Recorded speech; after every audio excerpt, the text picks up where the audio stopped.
Hey everyone, today I'm going to be answering the questions that you submitted, so thank you to all of you who participated. We had questions about motivation, questions about switching planners, questions about different types of tools to use in your planner, etc.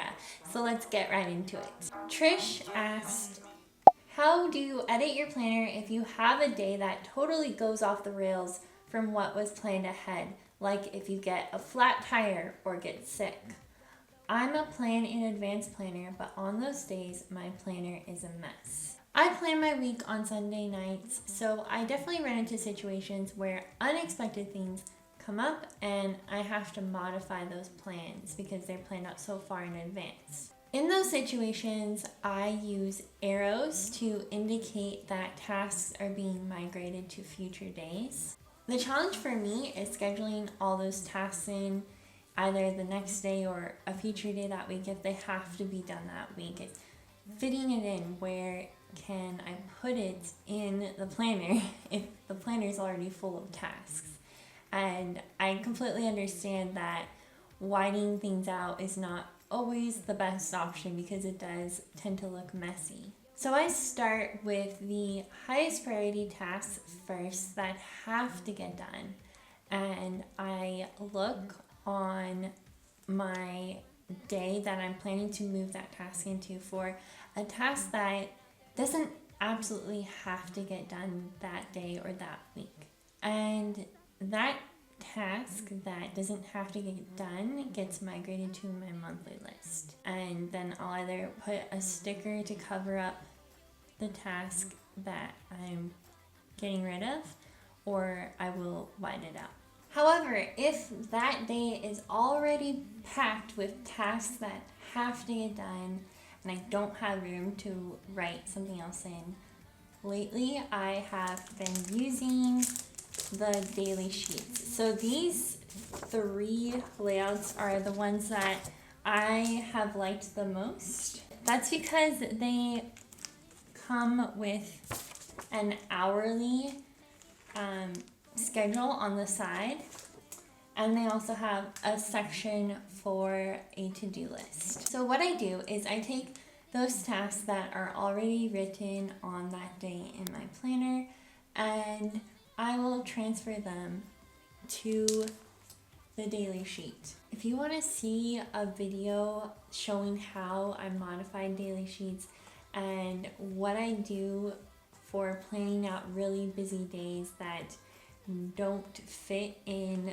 the weekly section of my planner, then let me know down in the comments below. Recipe Buff asked, do you use any tools when planning, such as precision tip craft tweezers? My go-to planner tool is correction tape. This one is by Tombow, but there are tons of brands that work just as well. And I like it not just to cover up mistakes in my planner or if my pen smears, but to use to block out something like a header if you want to lay down transparent washi, or if you want to cover up a date in your planner and decorate it with some sticker that might be a little see-through, then correction tape works really well for that. When I'm actually decorating my planner and planning out the week, one of my go-to tools are Fiskars scissors. These are really good at precisely cutting things like washi or cutting off excess scrapbook paper from the sides of your planner pages or die cuts. I also still am loving to use the Tombow permanent adhesive, although it is expensive. In my experience, it has been the best at holding things down, and I don't have to worry about flipping the planner page a couple weeks later and seeing things flying off the page because it wasn't able to stick down well enough. So this is really good for sticking down scrapbook paper, die cuts, etc. If you are making an insert, I like to punch holes in the side using the ARC Compact Portable Punch. And for cutting things like scrapbook paper, I like to use the Fiskars paper trimmer. Do you use magnetic paper clips like Ollie Block? I don't use magnetic paper clips, but that doesn't mean that there's anything wrong with them. It's just a personal preference. Do you have a collection of planner charms, and do you make your own? So I have a few planner charms, but I definitely want to expand that, and I have made a few on my own. Recently, I've been trying to get back into making like clay planner clips and clay planner charms, so hopefully I will be able to get back into that hobby because it was really fun back when I was able to do that. Cindy Berry wants to know how to stay motivated to use my planner when there's really nothing to put into my planner. Days worked and meal planning are leaving me bored. So first, just in case you haven't seen my videos on 100 ideas for different things that you can use in your planner, or 40 more ideas of things that you can use in your planner, I'm going to link those down in the description below for you, just to help get started with brainstorming new ideas. But when it comes to coming up with things that you can add to your planner to get more use out of it, it's really going to depend on the direction that you want to go in. But just some examples: maybe you are trying to start a new habit, so you could start to track that habit in each day in your planner. Or maybe there is a new hobby that you want to start, and you could plan out the different steps that it's going to take to complete a project that's associated with that hobby. So for example, I have some friends that like to do quilting, so maybe one day they will gather the fabric that they are going to use on their quilt, and then the next day they will cut that fabric into the right sizes, and then another day they will trim the batting. Because hobbies are something that we tend to be excited about, then it kind of makes using your planner fun if you're using your planner for the things in your life that you are excited about, in addition to those essentials like meal planning and work. Another idea is maybe you can mix in something like memory planning. So I'm not just talking about photos, which I've heard can be pretty quick to print out just using a portable photo printer, but maybe just journaling something funny that someone said that day that you want to remember, or something that you are grateful for that day, or writing down a quote that really inspired you that day. And then once you put all these positive things in your planner, maybe it will help you to associate it with something that's more enjoyable versus something that is associated with chores and things that we don't necessarily prefer to do. Something that really keeps me motivated using my planner is decorating it, because I really enjoy decorating my planner, but I also really enjoy coming back later the next day, later in the week, checking the tasks off in the planner and seeing the decorated planner, because it's just fun to see something that is like really colorful and has a bunch of designs in it. So maybe there is a different type of decorating you could try out. So for example, if you were tired of putting stickers in your planner, then maybe you want to try out a new technique like stamping. In my experience, it is kind of refreshing to just try something new out, something that makes you excited. I also really like to color code things, so I'm obsessed with my mild liners, which I use basically every day. I particularly like to use them in my work planner because I don't decorate my work planner. I just use my mild liners to kind of color code when I have meetings and when I have different experiments that are going on, and that just makes it so much more fun because first of all, I like to color, but also I just like to see something that is bright and colorful. So hopefully there is something you can try out that's new and is something that will make your planner a little bit more fun and a little bit more inspirational. Kelly Hibbard asked, do you ever consider changing planners in the middle of the year? If I give in and switch up planners, I always lose some information.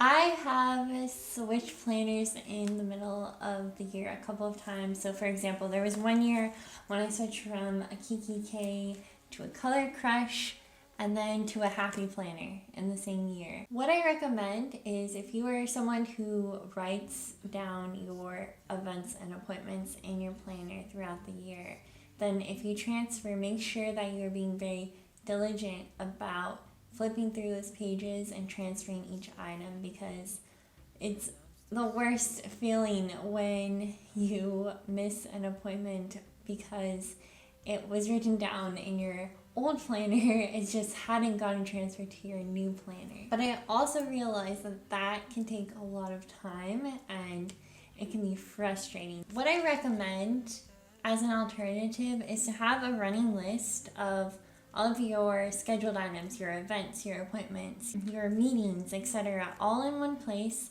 Maybe it's on a sheet and that sheet is divided into the different months.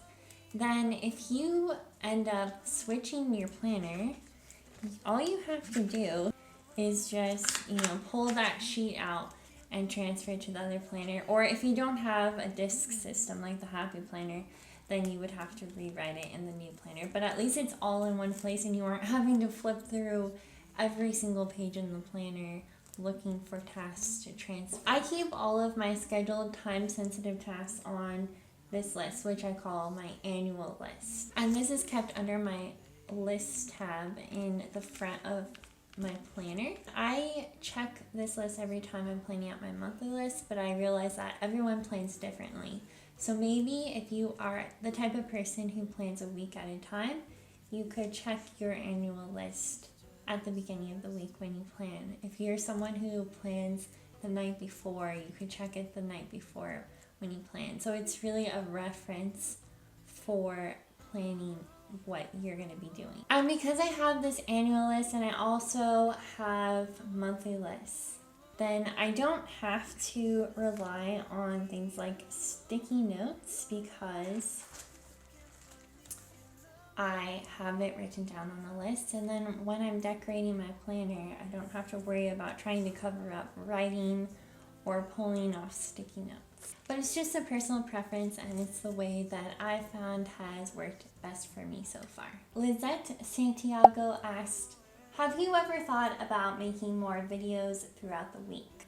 So I've definitely thought about making more videos per week. It's just because of where I'm at in my life right now, my obligations, I am not able to. Also, do you have a separate home planner where you keep information only household related?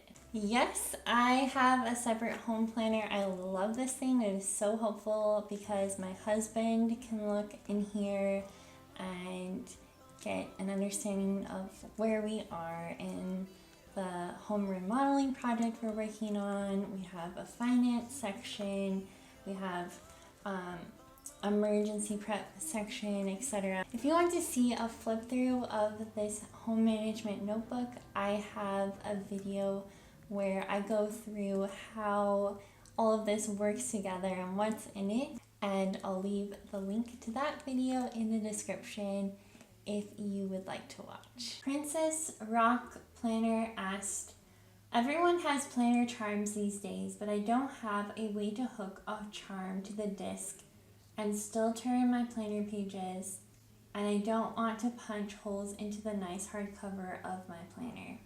What are other ways I can attach the planner charms that look like elaborate keychains on a planner? Princess Rock Planner, since you have the lavender rings, I would recommend using the Maggie Holmes bookmarks because they have planner charms attached to them and they can just snap into your disc-bound planner and you don't have to have the Happy Planner discs.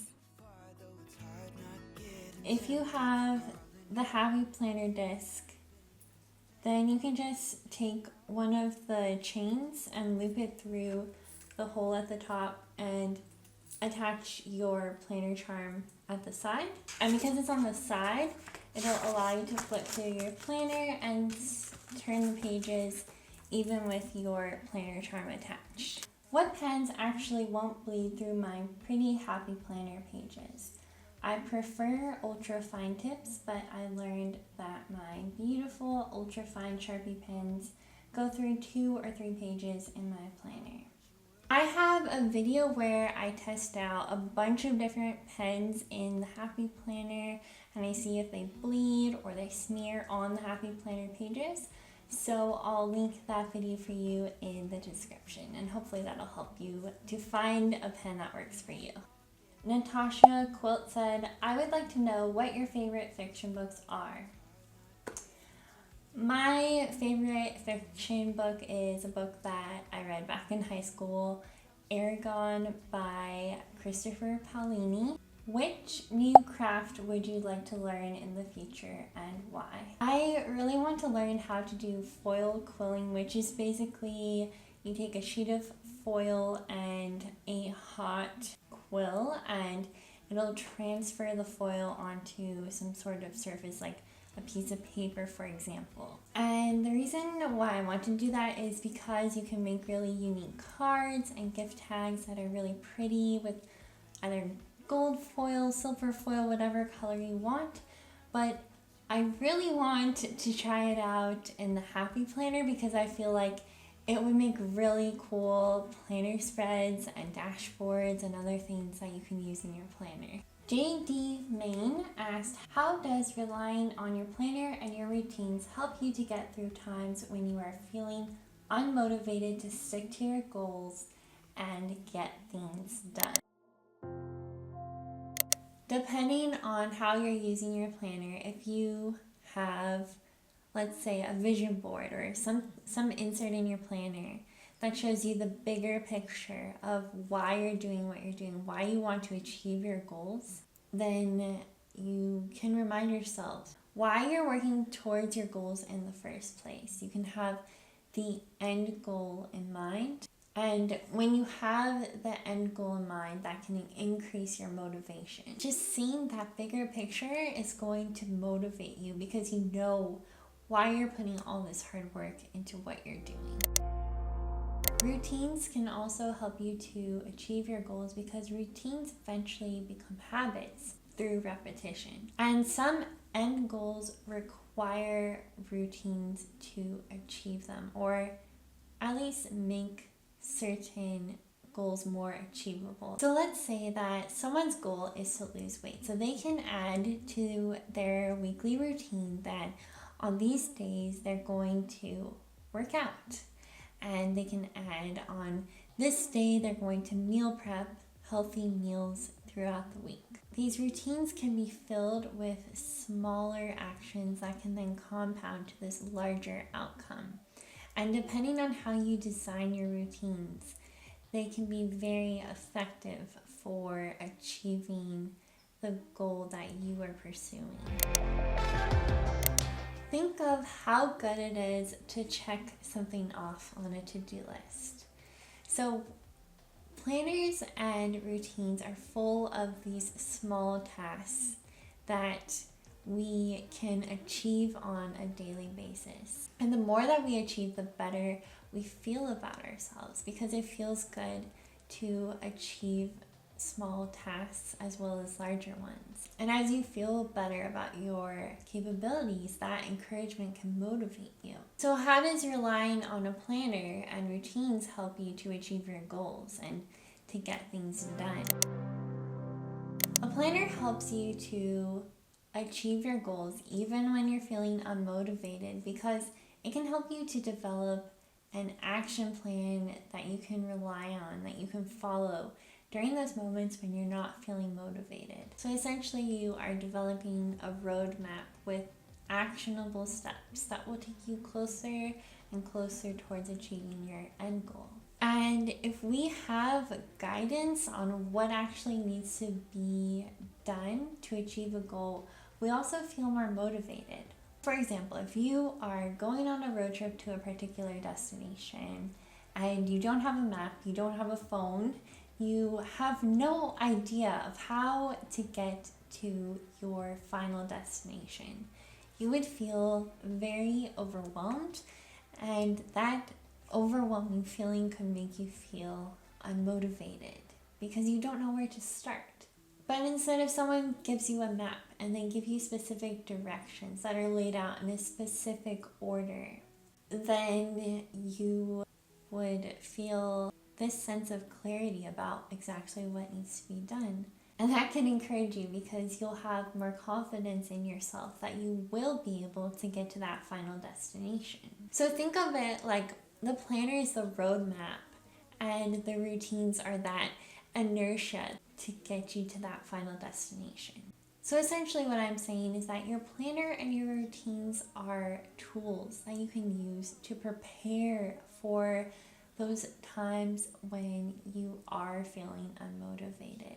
And that inertia that you build up by using your planner into habits and following routines into habits can then propel you forward into turning your goals and your dreams into reality.